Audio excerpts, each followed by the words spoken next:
Welcome back to the Legislative Lounge. I am your host, Dion Robinson. Thank you for listening in on the show. In the last chapter, I was giving an insight to the main character's background, mentioning her military and science career. I do believe this is important because I am trying to give the audience an insight what drives the main character, in addition to doing a lot of foreshadowing elements in the story. Saying that, I'm going to leave you with chapter 3. Enjoy. Sierra Alpha Prime. Chapter 3. The Oasis. After a 3-day journey, the Oldumare arrived at the Plutonian space station called the Oasis. From a window, Joilee observes a space station orbiting the cold dark planet. Once the ship initiated the docking procedures, the crew reported to their designated divisions.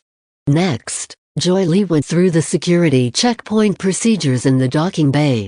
A security officer scanned Joilee's subdermal biosigns monitor in her arm. Her military credentials, medical records, and her current health condition displayed on a Palmer tablet. Once Joilee was permitted to go through, she took an elevator to the space station's residential area. The residential area is a haven. The ceiling's holographic projector portrayed a sunny blue sky. The housing and recreational area were designed similar to Central Park. The pond was filtered and treated water from the ice from Pluto. The clone trees and grass ensured the production of oxygen for its habitat.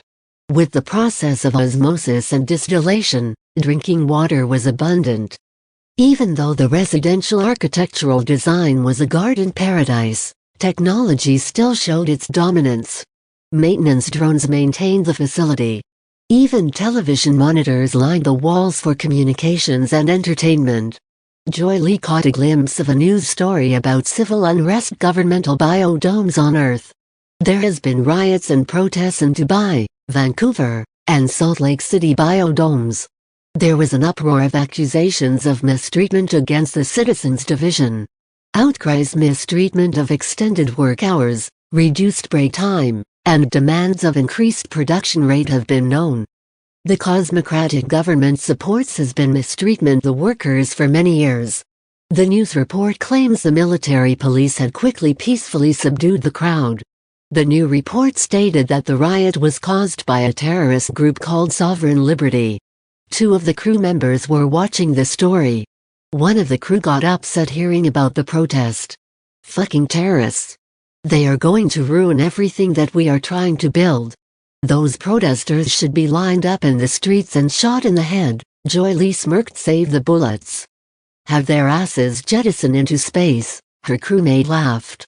You nut. Anyway, see you in a few days, Joilee replied before continuing on her way. Joilee reported to the station's agricultural division in the science sector. After taking a 5-minute transport to her division, she went through another security checkpoint. Dr. Raina Joilee here to report to Dr. Prayat, Joilee announced. Take the elevator to your right, the security officer directed. As Joilee is en route, she noticed crates of herbal plants and stasis pods are being loaded onto the transport train. These were the plants that is going to be used for experimental germination for Earth's plant life on Sierra Alpha Prime. Joilee entered the elevator and rode to 10 floors up to the docking office. When the elevator opened, Joilee saw a man of Indian descent. He is in his early 50s. Prayat was irritated as he was yelling at his subordinates. Prayat was behind schedule in loading supplies, agricultural equipment, and plants. Joilee asked one of the personnel the whereabouts of Officer Deepak Prayat. One of the science officers pointed towards the man yelling at the staff. Joilee hoped that the man wasn't a belligerent asshole. Joilee nervously walked up to Dr. Prayat. Excuse me. Dr. Prayat. Dr. Prayat turned around in a hostile manner. What? I am Dr. Raina Joilee. I am reporting for duty. Once Joilee gave her credentials, Prayat's demeanor became much calmer. Oh, Dr. Joilee, my apologies. Kinda busy here? Yes, We are behind schedule in getting equipment and plant specimen loaded onto the Oldumare. Is there anything I can do to help? No, you are fine. Come to my office. Joilee and Dr. Pryatt went to his office for a briefing. I have read your file. Awesome work you have done on Earth. Thank you. While I have a chance, I will brief you on protocol before our mission. All Oldumare crew have to go through orientation. Your briefing is on the Prime Directives, policies on first contact with planetary natives, survival tactics, safety and emergency protocols, and pod stasis use. Your living quarters are on the 30th floor. See you first thing in the morning. The next day Joilee had her first briefing about the ship Oldumare.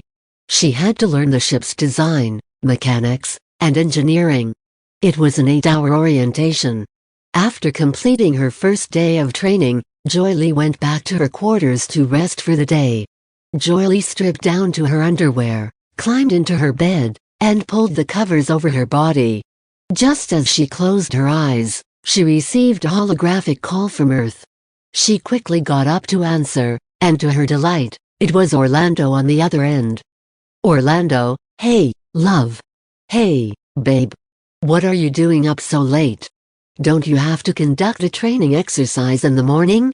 That was yesterday, Orlando replied as he chuckled. Joilee looked at the clock on the hologram. Crap, my internal clock must be off. Yeah, being out in space would do that to you. You will lose your sense of time. It happened to me during a zero-gravity training exercise on Mars. So, what do I owe this call? Well, for 2 reasons. I wanted to make sure that I see that beautiful face before the Oldumare travel out of the communications range. It'll take a week before I'll hear from you. That should not be a problem. Once we replace the old communications space buoys with new sub-communication drones, we should receive a message in days. That is still kinda slow for me to hear your voice. Hey, it's better than nothing. So what is the second thing you have to tell me? Oh yeah, a military vessel is being sent to join the Oldumare in 3 months. The ship is called the Shango and I will be aboard that ship. The government built a new ship? Yeah, just like the Oldumare, it is equipped with the latest light wave engines. I tell you, it's the newest assault ship made to kick ass. Why are they sending the military when we already have over 100 personnel that are military trained? They are sending the heavy infantry, powered armored exosuits, APC vehicles, and a platoon of humanoid droids and drones. We have other shit that will bring pain to an enemy. We even have a few augmented soldiers. Augmented soldiers? I thought the council was against creating super soldiers. They want to make sure we have a fighting chance if we run into a hostile enemy. And what if we run into an enemy that is far more technologically advanced than us? Look, we are not looking to get into a dogfight. We are just there for security, Orlando replied. Suddenly the holographic starts to have distortion. Orlando, you are breaking up. Seems we are having a superstorm coming, Orlando replied as the holographic projector ended communications. Damn. Joilee replied with a disappointed tone. However, Joilee saw nothing to do but rest since she had another day of lengthy orientations. After a few days, Joilee and her team had completed the orientation. Joilee was about to leave for her living quarters when Dr. Pryatt asked her to stay. Joilee, can I see you for a second? Of course, Joilee replied. Joilee, I looked at your schedule and noticed that you are not scheduled for any duties. Since that, do you mind if I borrow your time? Sure, how may I help? As you know, I am falling behind schedule loading cargo onto the Oldumare. A transport ship will be arriving with the Oasis replacement crew from Hearthropolis in a few days. I have to brief them on protocols. I can't be 2 places at once. Do you mind helping me with loading and logging the cargo on the Oldumare? What do I need to do? How may I help? Ensure that all equipment is functional and loaded properly onto the ship. As of now, I am making you agricultural dockmaster. Think you can handle it? Of course. Good, You report to duty at 400 hours. After taking up the position of docking master, Joilee ensured to speed up the cargo loading process. Joilee was able to get everything agricultural equipment loaded onto the vessel.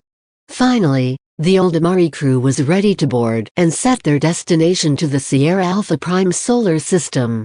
During the first few days, the Oldumare had made final preparations for the ship to enter subspace travel.